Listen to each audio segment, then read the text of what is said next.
Donc, j'ai voulu ma charte de Munich, qui est un texte qui a été rédigé en novembre 1971, qui présente les 10 devoirs des journalistes, mais aussi les 5 droits.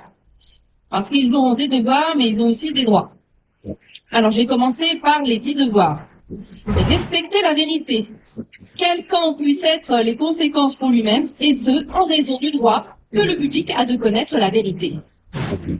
Défendre la liberté de l'information, du commentaire et de la critique. Publier seulement les informations dont l'origine est connue, ou les accompagner, si c'est nécessaire, des réserves qui s'imposent. Ne pas supprimer les informations essentielles et ne pas altérer les textes et les documents.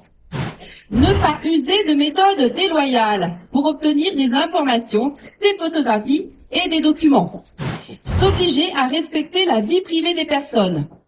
Rectifier toute information publiée qui se révèle inexacte. Garder le secret professionnel et ne pas divulguer la source des informations obtenues confidentiellement. S'interdire le plagiat, la calomnie, la diffamation, les accusations sans fondement, ainsi que de recevoir un quelconque avantage en raison de la publication ou de la suppression d'une information.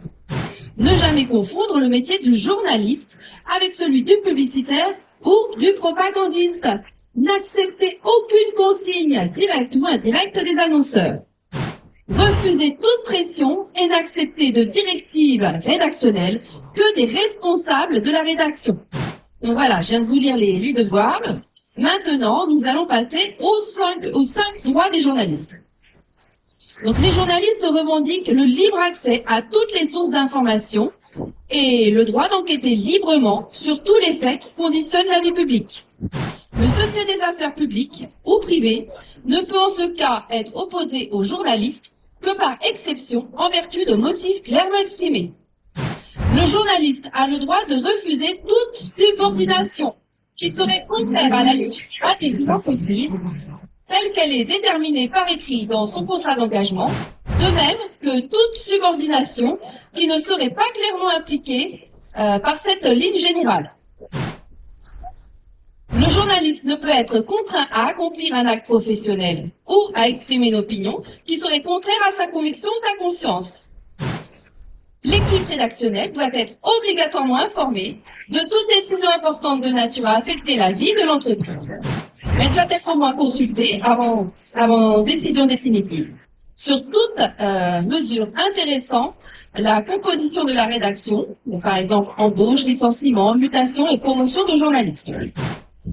En considération de sa fonction et de ses responsabilités, le journaliste a droit non seulement au bénéfice des conventions collectives, mais aussi à un contrat personnel, assurant sa sécurité matérielle et morale, ainsi qu'une rémunération correspondant au rôle social qui est le sien et suffisante pour garantir son indépendance économique.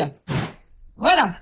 Donc on rappelle quand même ce document qui malheureusement n'est pas toujours assez connu des journalistes.